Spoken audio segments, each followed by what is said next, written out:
Pernah gak sih kalian berpikir, andai saja kita punya mesin waktu, kita bisa kembali ke masa lalu dan mencegah keputusan buruk? Kayak Doraemon dengan mesin waktunya. Kayak Sore di film Sore, istri dari masa depan yang datang untuk memperingatkan Jonathan soal kebiasaan buruknya. Apa yang akan kamu lakukan? Menjaga pola hidup sehat? Menabung lebih bijak? Atau memperingatkan bahwa krisis iklim bukan takdir, tapi akibat dari pilihan yang terus kita ulang? Tonton video ini sampai habis untuk tahu jawabannya.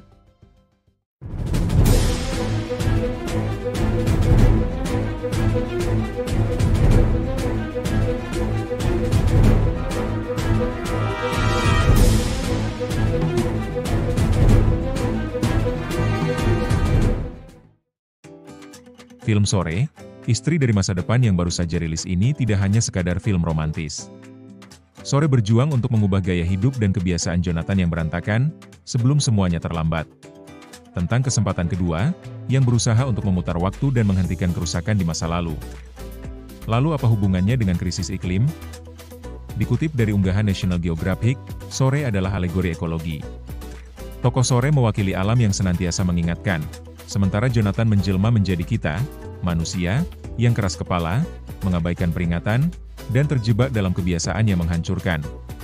Alam, seperti Sore, tak pernah lelah untuk kembali, menemani, dan memperbaiki. Salah satu lokasi yang muncul dalam film ini adalah Kutub Utara, wilayah yang dulunya dikenal dengan lautan es abadi dan permafrost yang membeku sepanjang tahun. Tapi sekarang, dengan krisis iklim yang semakin mengganas dan suhu semakin panas, Kutub Utara memiliki cerita tersendiri di krisis iklim ini. Suhu udara di Arktik telah meningkat rata-rata 3,1 derajat Celcius antara tahun 1971 dan 2019, 4 kali lebih cepat dari rata-rata global. Kenaikan suhu membawa banyak perubahan di tempat yang diselimuti es ini.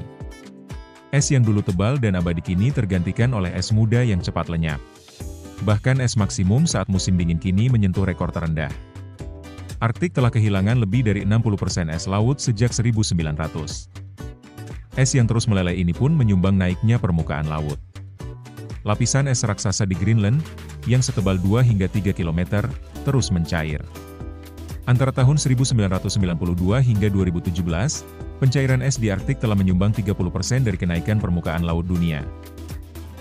Permafrost, lapisan tanah beku yang selama ribuan tahun menyimpan karbon, kini banyak yang telah mencair dan membawa ancaman baru. Mulai dari melepaskan karbon dioksida dan metana, hilangnya cadangan karbon dunia, hingga bangkitnya mikroba kuno. Di Yamal, Rusia, pada 2016, bangkai rusa yang terperangkap dalam es mencair dan menyebabkan wabah antraks. Para ilmuwan menemukan bahwa virus dan bakteri bisa tetap hidup dalam es selama ribuan hingga jutaan tahun. Apakah manusia mampu menghadapi virus dan bakteri yang sudah ada bahkan sebelum manusia berjalan di bumi?